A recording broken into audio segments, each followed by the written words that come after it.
India Russia இடையிலான உச்சி மாநாட்டில் பங்கேற்பதற்காக மாஸ்கோ சென்றடைந்தார் பிரதமர் நரேந்திர மோடி. ரஷ்ய அதிபர் விளாடிமிர் புட்டின் உற்சாக வரவேற்பு.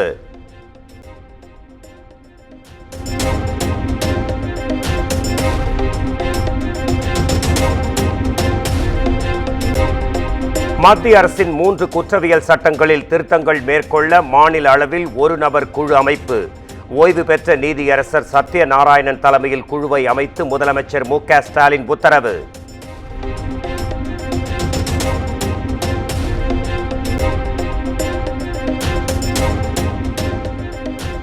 கள்ளக்குறிச்சி கள்ளச்சாராய விவகாரத்தில் 21 பேர் கைது செய்யப்பட்ட நிலையில் மேலும் ஒருவர் கைது. திமுக பிரமுகரான வேலு என்பவரை கைது செய்து சிபிசிஐடி போலீசார் விசாரணை.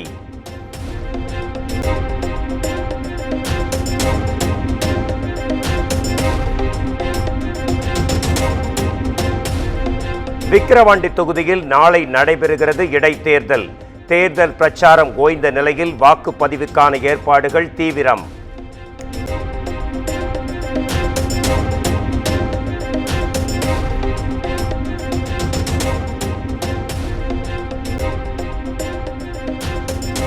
விக்கிரவாண்டி இடைத்தேர்தலுக்கான 276 வாக்குச்சாவடிகள் தயார் நிலையில் உள்ளன.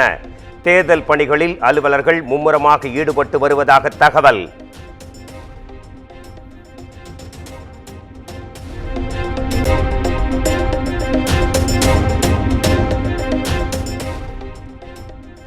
சென்னையில் சட்டம் ஒழுங்கை நிலைநாட்ட உரிய நடவடிக்கை எடுக்கப்படும். குற்றங்களை தடுக்கவும் போக்குவரத்தை சீர் செய்யவும் முன்னுரிமை அளிக்கப் போவதாக புதிதாக பொறுப்பேற்ற மாநகர காவல் ஆணையர் அருண் பேட்டி.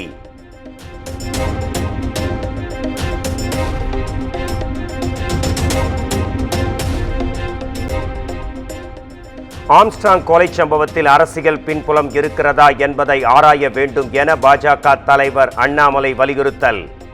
பாஜக குழு இன்று காலை தேசிய பட்டியலின் ஆணையத்தில் புகார் அளிக்க உள்ளதாகவும் பேட்டி.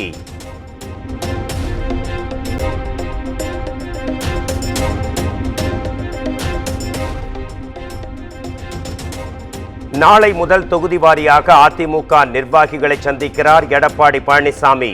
தேர்தல் தோல்வி குறித்து ஆலோசனை மேற்கொள்ள இருப்பதாக தகவல்.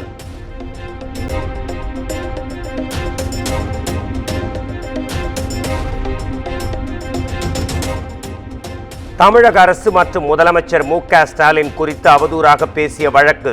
அதிமுக முன்னாள் அமைச்சர் சி.வி. சண்முகம் மீதான 3 வழக்குகளும் விழுப்புரம் மாவட்ட நீதிமன்றத்தில் இன்று மீண்டும் விசாரணை.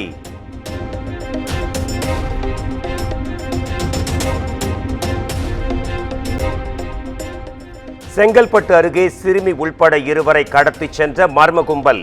பள்ளி வளாகத்திலேயே நடைபெற்ற சம்பவம் குறித்து போலீசார் தீவிர விசாரணை.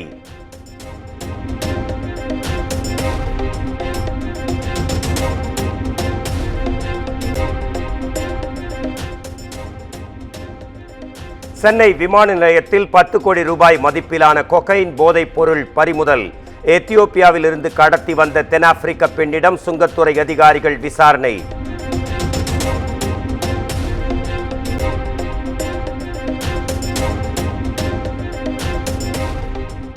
சென்னையில் தொடர்ந்து நடைபெறும் நாய்க்கடி சம்பவங்களின் எதிரொலி. நாளை முதல் தெருநாய்களை கணக்கெடுக்கும் பணிகள் தொடங்க உள்ளதாக மாநகராட்சி நிர்வாகம் அறிவிப்பு.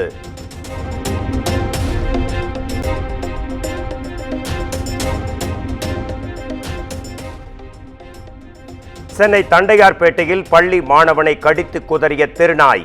மாநகராட்சி உரிய நடவடிக்கை எடுக்க மாணவனின் தாய் கோரிக்கை.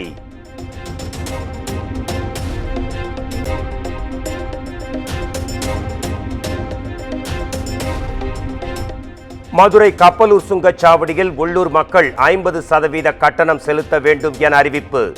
இன்று நள்ளிரவு முதல் அமலுக்கு வரும் நிலையில் பொதுமக்கள் எதிர்ப்பு.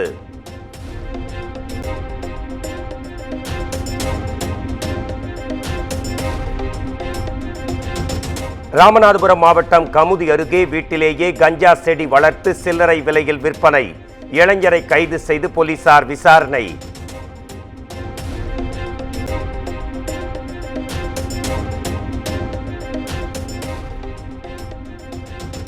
வன்முறையால் பாதிக்கப்பட்ட மணிப்பூர் மாநிலத்திற்கு பிரதமர் நரேந்திர மோடி வர வேண்டும்.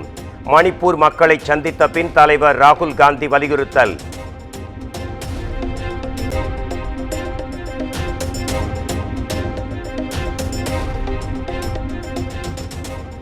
மும்பைக்கு ரெட் அலர்ட் விடுக்கப்பட்ட நிலையில் கொட்டி தீர்த்த கனமழை. சாலைகளில் தேங்கிய மழை நீரால் வாகன ஓட்டிகள் அவதி.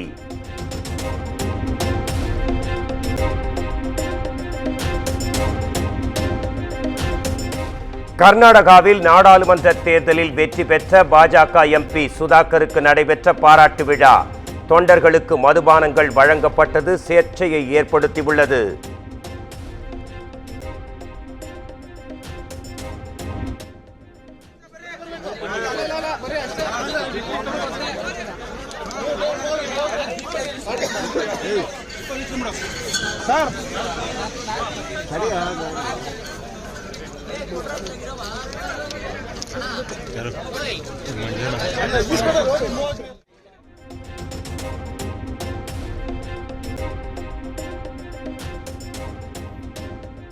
ஜம்மு காஷ்மீரின் கத்துவா மாவட்டத்தில் பயங்கரவாதிகள் நடத்திய தாக்குதலில் 5 ராணுவ வீரர்கள் வீர மரணம்.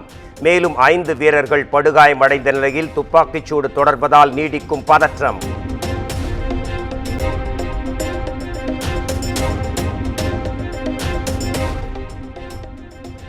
அஸ்ஸாமில் தொடரும் கனமழையால் ஏற்பட்ட வெள்ளப்பெருக்கு.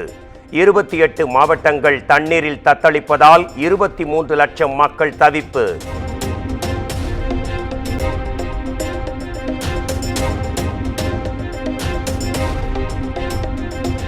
வடக்கு மெக்சிகோவில் வீசி வரும் கடும் வெப்ப அலை. 122 டிகிரி ஃபாரன்ஹீட்டுக்கு மேல் வெயில் வாட்டி வதைப்பதால் பொதுமக்கள் கடும் அவதி.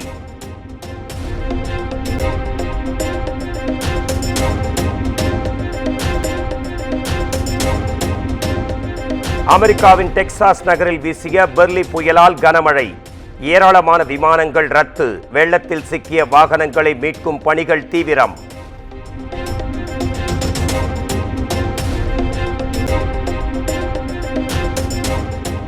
பாரிஸ் ஒலிம்பிக்கில் தேசிய கொடியை தமிழக வீரர் ஷரத் கமலுடன் இணைந்து PV சிந்து ஏந்தி செல்வார் என அறிவிப்பு.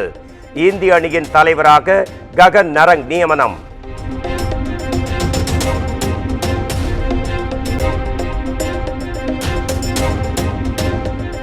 TNPL கிரிக்கெட் தொடர். திண்டுக்கல்லை 7 விக்கெட்டுகள் வித்தியாசத்தில் வீழ்த்தி சேலம் அபார வெற்றி.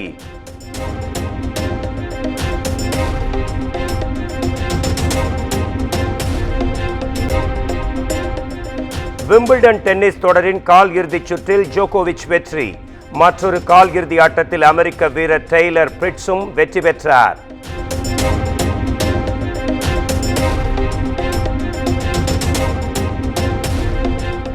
இறுதி கட்டத்தை எட்டியுள்ள ஐரோப்பிய கால்பந்து போட்டி. இன்று நடைபெறும் முதலாவது அரையிறுதி ஆட்டத்தில் ஸ்பெயின், பிரான்ஸ் அணிகள் பல பரீட்சை.